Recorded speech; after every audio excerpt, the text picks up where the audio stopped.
गुरुवर, मुझे याद आ रहा है कि एक बार आचार्य विद्यासागर जी महाराज ने मुझे भी भाग्योदय की गुप्त रूप से निरीक्षण करने का आदेश दिया था और कहा था कि आप जाइए और देखिए कि भाग्योदय को कैसे ठीक किया जा सकता है और कैसे।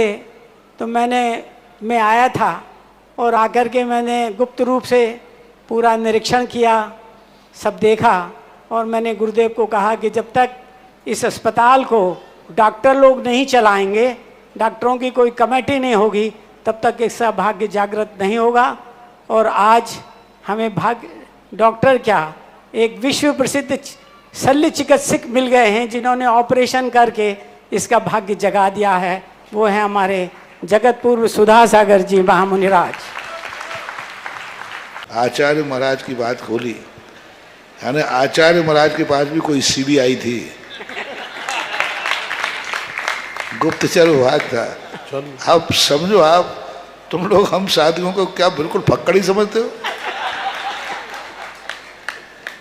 जब इतना बड़ा शिविर लगता है ना, तो इतने सीबीआई हमारे रहते हैं, उन सीबीआईयों का पता अभी तक कमेटी को भी पता नहीं है, किसी को भी मालूम नहीं है कि इस 5000 के शिविरार्थियों की कौन सीबीआई कर रहा है।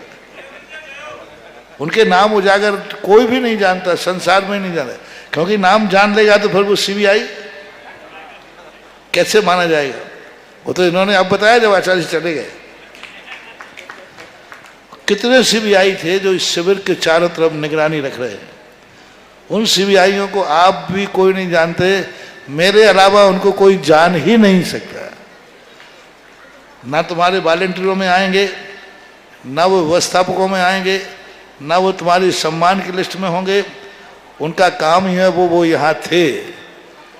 और तुम ये चातुर्मास बिना सीबीआई के हो रहा है, ये मत समझना सागर में बिना सीबीआई का।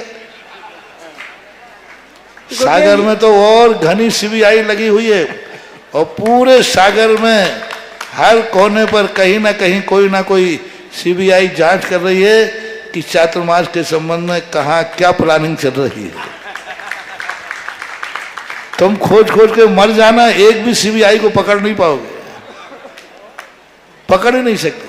पकड़ लिया तो सीबीआई कैसे? और सीबीआई लगी हुई है।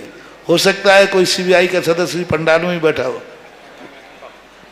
हो सकता है तुम्हारे आजू बाजू ही बैठा हो, लेकिन तुम पकड़ ही नहीं पाओगे कि वो बैठा है या नहीं बैठा है।